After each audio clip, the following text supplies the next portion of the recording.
Operation Sindoor വന്നു കഴിഞ്ഞപ്പോൾ ചൈനയുടെ ആയുധങ്ങളും വലിയ പെർഫോമൻസൊന്നും ഇല്ല എന്ന് മനസ്സിലായി. അവരുടെ വിമാനങ്ങളാണെങ്കിലും അവരുടെ ആൻറ്റി എയർക്രാഫ്റ്റ് സംവിധാനം റഡാറൊക്കെ ആണെങ്കിലും അത്ര എഫിഷ്യൻ്റ് ഒന്നും അല്ല. ഒരുപാടെണ്ണം നമ്മൾ തകർത്ത് കളഞ്ഞു. തകർത്തു എന്ന് മാത്രമല്ല, ഈ നൂർഖാൻ ബേസ് അത് അമേരിക്കൻ ബേസ് ആയിരുന്നു. ഇപ്പം അത് പരസ്യമായ രഹസ്യമാണത്. പാകിസ്ഥാനുള്ളിൽ അമേരിക്കയുടെ മിലിറ്ററി ബേസാണ് നൂർഖാൻ. അങ്ങോട്ടാണ് നമ്മൾ ആക്രമിച്ചത്. ഭാഗ്യം കൊണ്ട് അമേരിക്കക്കാരൻ മരിച്ചില്ല. അങ്ങനെയാണ് ഈ ട്രംപിനൊക്കെ ഭ്രാന്ത് പിടിക്കാനുള്ള കാരണം അതാണ്.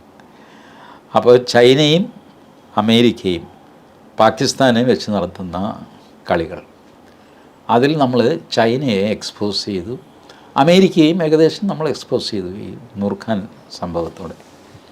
അപ്പോൾ നമ്മളൊരു വൻ ശക്തിയാണ് എന്നുള്ള യാഥാർത്ഥ്യം എല്ലാവരും അംഗീകരിച്ചു. ഇപ്പോൾ അമേരിക്കൻ പത്രങ്ങളൊക്കെ റിപ്പോർട്ട് ചെയ്തത് ലോകത്തിലെ 4 വൻ ശക്തികളിൽ 3 ചൈനയിൽ മീറ്റ് ചെയ്യുന്നു എന്നാണ്. അപ്പോൾ അങ്ങനെ മീറ്റ് ചെയ്യുന്നത് ഒരു അപ്പർ ഹാൻഡ് വെച്ചുള്ള മീറ്റിംഗാണ്.